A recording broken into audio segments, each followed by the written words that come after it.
ரோமர் 12 வேதத்தில் சொல்லப்பட்டிருக்கிற பேஷனை பாருங்கள். அப்படி இருக்க சகோதரரே, நீங்கள் உங்கள் சரீரங்களை பரிசுத்தமும் தேவனுக்கு பிரியமான ஜீவ பலியாக ஒப்பு கொடுக்க வேண்டும் என்று தேவனுடைய இரக்கங்களை முன்னிட்டு உங்களை வேண்டிக் கொள்ளுகிறேன். இதுவே நீங்கள் செய்யத்தக்க புத்தி உள்ள ஆராதனை. அதாவது உங்களை ஜீவ பலியாக ஒப்பு கொடுங்கன்றார். பவுல் அப்போஸ்தலன் யூத பின்னணியிலிருந்து வந்தவர். தேவாலயத்தில் ஆசிரியப்பு கூடாரத்துலலாம் என்ன நடந்தது அதெல்லாம் அவருக்கு நல்லா தெரியும். அந்த லாங்குவேஜை பயன்படுத்துகிறார். உங்களையே பலியாக கொண்டு வாங்கன்றாரு, ஜீவ பலியாக ஒப்பு கொடுங்கன்றாரு. பலியை கொண்டு வரும்போது பாருங்கள், அந்த காலத்தில் தேவாலயத்துக்கு எதுக்கு வந்தாங்க மக்கள்? பலியை செலுத்துறதுக்கு வந்தாங்க. பாவம் செய்தவன் பாவ நிவாரண பலியை கொண்டு வந்தான். தன்னுடைய பாவங்கள் செஞ்ச பாவத்தை நிவர்த்தி செய்யும்படியாக பலியை கொண்டு வந்தான். தகன பலின்னு ஒன்று கொண்டு வந்தாங்க, பேர்ன்ட் ஆஃபரிங்னு பேர்.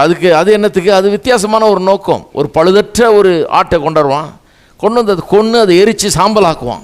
தேவனுடைய பிரசன்னத்தில் எரிஞ்சு அது சாம்பலாகும். முற்றிலுமாக அது எரிஞ்சு சாம்பலாகிற வரைக்கும் அங்கே நிற்பான். இதனுடைய அர்த்தம் என்ன? இதனுடைய அர்த்தம் என்னன்னா, ஆண்டவரே, என்னை முற்றிலுமாக உம்மிடத்தில் அர்ப்பணிக்கிறேன், எனக்குரியது எல்லாம் உம்முடையது, நான் ஒன்றையும் மீதம் வைத்துக்கொள்ள, எல்லாத்தையுமே உன்னுடையது தான். அதனால தான் மொத்தமாக எல்லாத்தையும் எரிக்கிறான் சாம்பலாகிற வரைக்கும். அது அவனுடைய பேஷனை வெளிப்படுத்துகிறான். அவனுடைய உள்ளத்தில் இருக்கிற அவனுடைய வாஞ்சையை அவன் இதன் மூலமாக வெளிப்படுத்துகிறான். நான் உமக்காக இருக்கிறேன், உமக்காக வாழுகிறேன், உம்மிடத்தில் என்ன அர்ப்பணிக்கிறேன், எனக்காக உன்னத்தையும் வச்சுக்கலங்கிறத அவன் வெளிப்படுத்துகிறான். அதுவும் இல்லாமல் ஜீவ பலின்னு சொல்லியிருக்கு பாருங்கள். பலினாலே செத்தது தான் இல்லையா? மிருகத்தை கொண்டாந்து பலியிடுறாங்க. அதுக்கப்புறம் எங்கே ஜீவ பலி?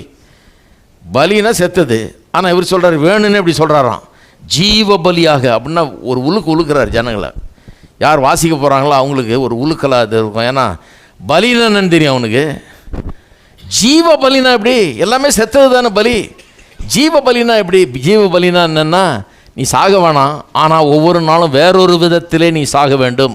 எப்படி சாக வேணும்? உன்னுடைய சொந்த சித்தத்துக்கு சாக வேணும், சொந்த விருப்பத்துக்கு சாக வேணும், சொந்த நோக்கத்துக்கு சாக வேணும், நான் வாழுகிற அந்த வாழ்க்கைக்கு சாக வேணும். கர்த்தர் கர்த்தர் கர்த்தர் அவருடைய நோக்கங்கள், அவருடைய திட்டம், அவருடைய மகிமைன்னு அப்படிப்பட்ட நோக்கத்துக்காக வாழ வேண்டும். அப்போ டெய்லி இந்த மாதிரி செத்து அந்த மாதிரி வாழு, ஜீவ பலியாக இருன்றார். அதான் ஜீவ பலின்ற அந்த வார்த்தையினுடைய அர்த்தம். ஜீவ பலினா என்ன?